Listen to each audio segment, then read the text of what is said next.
चलो दोस्तों, आज मैथ का कुछ फार्मूला के बारे में हम जानते हैं। क्लास 10वीं का पहला वीडियो आज है। त्रिकोणमिति चैप्टर 8.1 एनसीईआरटी बुक से। चलो पहले हम कुछ फार्मूला समझते हैं। पहले त्रिकोणमिति का कोई भी चैप्टर या पहला चैप्टर बनाने से पहले हम त्रिभुज के बारे में कुछ हम जानकारी लेते हैं। नहीं, पहले हम यहाँ त्रिभुज बना चुके हैं, इसके बारे में हम कुछ जानते हैं। पहले त्रिभुज अब्राह्मण से एक त्रिभुज ले लिए हैं। त्रिभुज ए बी सी है, जिसमें कोण मान लेते हैं बी समकोण है, यानी समकोण मतलब 90 डिग्री का।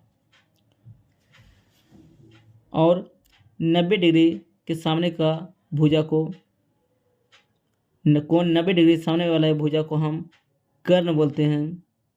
और मान लेते हैं कोण सी थीटा है, थीटा के सामने वाला भुजा को हम लंब बोलते हैं। और जो बचा है बी सी, उसको हम आधार बोलते हैं या आधार मानते हैं।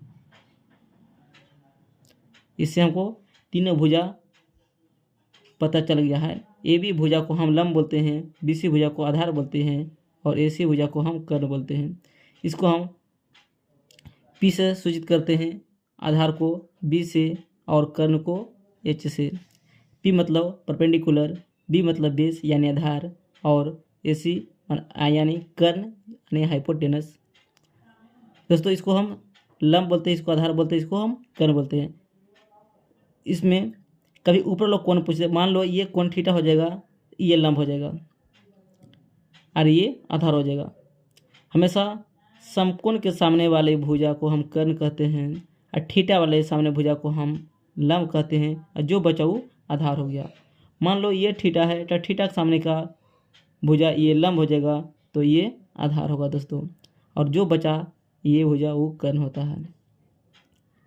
कर्ण समकोण के सामने वाला भुजा कर्ण होता है। चलो, इसके बारे में बहुत हम बहस कर लिए हैं। उसके बाद हम एक फार्मूला हम लिखते हैं, इस पर लंब आधार कर्ण तीनों निकल जाएगा। पहला फार्मूला होता है एक में कर्ण स्क्वायर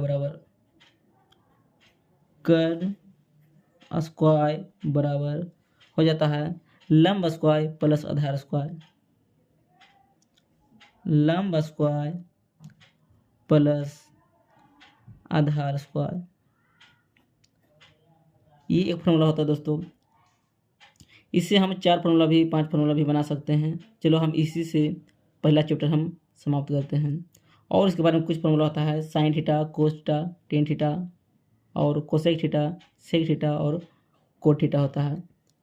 ये एक फार्मूला हो। इससे हम दूसरा भी फार्मूला बना सकते हैं, यानी दूसरा फार्मूला हो गया, जिसे कर्ण खाली हमको निकालना रहेगा। कर्ण बराबर इसको लिख सकते हैं लंब स्क्वायर प्लस आधार स्क्वायर। ये स्क्वायर हटता है तो इधर इसको हम रूट में कर देते हैं, यानी ये होता है।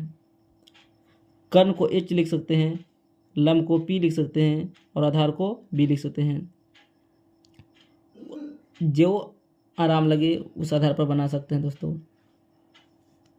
फिर उसका बाद फॉर्मूला होता है sine theta, cos theta, tan theta. ये 3 को याद करना पड़ेगा, जिसे भी याद कर लो। साइन थीटा का फॉर्मूला होता है लंब बटा कर्ण, लंब बटा कर्ण।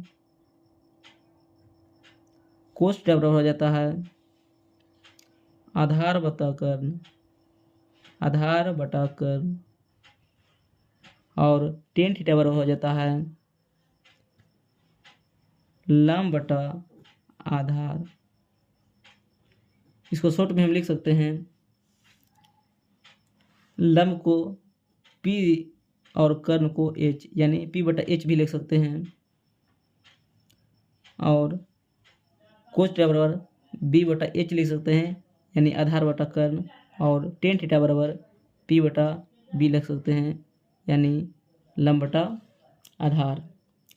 जो अच्छा लगे, आराम लगे, उस पर बना सकते हैं। और इसका उल्टा यानी विपरीत होता है। साइन के विपरीत यानी उल्टा हो जाता है कोसाइक थीटा। कोसेक थीटा, इसका फॉर्मूला हो जाता है, यानी कर्व ऊपर चल जाएगा और लंब नीचे आ जाएगा दोस्त। और कोस का उल्टा हो जाता है सेक थीटा, कोस का उल्टा होता है सेक थीटा, इसका उल्टा हो जाएगा विपरीत, कर्व ऊपर चल जाएगा और आधार नीचे आ जाएगा। और टेन का उल्टा हो जाता है cot, COT cot theta, cot theta बराबर हो जाएगा लंब ऊपर है आधार नीचे है टेन में, तो आधार ऊपर चल जाएगा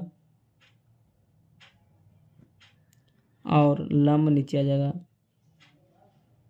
इसको भी हम शॉर्ट में लिख सकते हैं, जिसे कर्ण बटा लंब है तो यानी कर्ण H बटा P कर्ण बटा लंब लिख सकते हैं। ये कर्ण बटा आधार यानी कि H बटा B लिख सकते हैं। कोट बराबर आधार बटा लंब है तो लंब बटा, तो आधार ऊपर लिख सकते हैं B और लंब P नीचे लिख सकते हैं। इस शॉर्ट है, जो मर्जी ये दोनों से कोनो भी लिख सकता है। ये तीनों को याद करेगा, ये तीनों, तो ये अपने आप आधे हो जाएगा, खाली इसका विपरीत यानी उल्टा करना है। ठीक, थोड़ा इस पर ध्यान देंगे। एक अपने मन से त्रिभुज बना लेंगे दोस्त। फिर ये थोड़ा बहुत ध्यान से देखना है, कहीं कहीं उल्टा होता है, मान लो जो भी गड़बड़ हो गया है, जिससे खाली थोड़ा समझना है। मान लो ये A है, ये B है, ये C है, अपने मन से त्रिभुज बना लिए, अपने मन से त्रिभुज बना रहे दोस्त। जैसे इसमें त्रिभुज में यानी कोण दे देगा, क्वेश्चन कभी क्वेश्चन रहेगा, मान लो कि ABC एक त्रिभुज है जिसमें कोण B समकोण दिया है और कोण C बराबर थीटा दिया है, ई टाइप का रहेगा, तो हमेशा ये कोण पूछ दिया है, यानी साइन थीटा या साइन थीटा जगह C रहेगा, तो हमेशा C सामने को कोण लंब हो जाएगा। ये जो समग्र के सामने हमेशा कर्ण होता है, जो बच्चा जो आधार हो जाता है, यानी लंब को P से सूचित करते हैं, आधार को B से सूचित करते हैं और कर्ण को A से सूचित करते हैं। जिसमें कोण दिया होगा कोई भी क्वेश्चन में, जो कोण दिया रहेगा कि 90 डिग्री है या समकोण है या न्यून कोण है, तो ऊपर कोण पूछ दिया, ये मान लो कि साइन A पूछ दिया, ऊपर वाला कोण ये कोण पूछ दिया है, तो ये सामने ये लंब हो जाएगा, समग्र के सामने हमेशा कर्ण होता है, जो बच के जो आधार होता है दोस्तों। ये सब समझना है, हम अगला नेक्स्ट वीडियो में हम हिसाब बतलाते हैं, जो कि चैप्टर 1 से। ये फार्मूला खाली समझना है दोस्त, उसके बाद जो भी आएगा हिसाब वो हम इससे बेहतर तरीके से समझाएंगे। इसके रट लो या याद कर लो या समझ लो, फार्मूला पर हर चीज़ बनता है। अब फार्मूला कुछ भी नहीं है, हिसाब बनते बनते भी फार्मूला याद हो जाएगा। आज वीडियो हम यहाँ से समाप्त करते हैं दोस्त।